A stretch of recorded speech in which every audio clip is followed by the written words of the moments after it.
Hello friend welcome to my mini blog. तो ये आपने देखिपे आम ये बस रेस्टोरेंट खाऊँ आम रेस्टोरेंट कहीं खाइलु से वीडियो फास्ट लास्ट देखले जापर।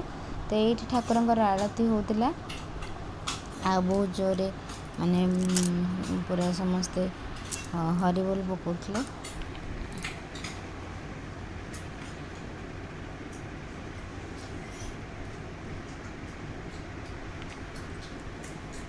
एत गहली पूरा चपा चपी होता ठिया भी हो ना ठाकुर मुँह भी देखा ना मैंने मु वीडियो करी बोली।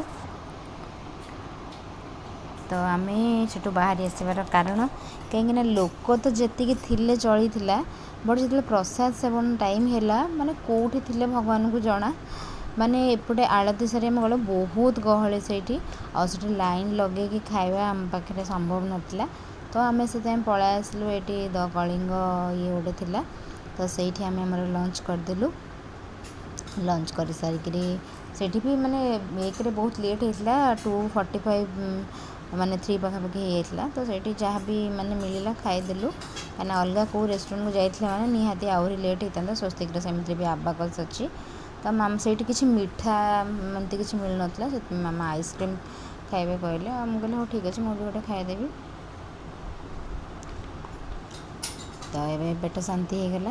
तो घर को चला किंतु माने मोर मन दुख कहीं मत मंदिर प्रसाद ही भल लगे माने भात डालमा। तो मुझे स्वस्ति कहती तू जब एमती न होता ये वेट कर खाई था प्रसाद बोली। तो तापर आम चलू घर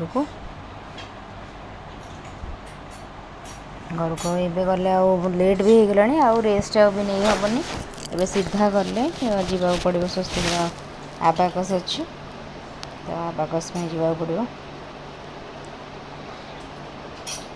तार बस आबाकस सरीगला किंतु जेहेतु तार प्रैक्टिस क्लास चलती माने मैडम भी तार पलैबे कहीं गोटे दुटा क्लास छाड़देले भी सी पलैबे छाड़िकी। से भाविली ना क्लासटा करदेवी ना बहुत टायर्ड लगुच इच्छा होनी जावाई।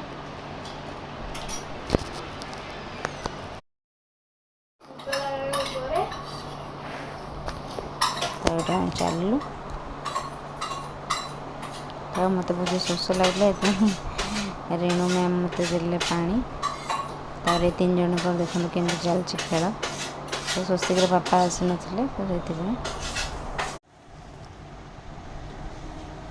तापर घर को पलै आसली ये तड़का करदेली। तो रुटी तड़का खाई देके आराम से सोईबी। Tata bye bye.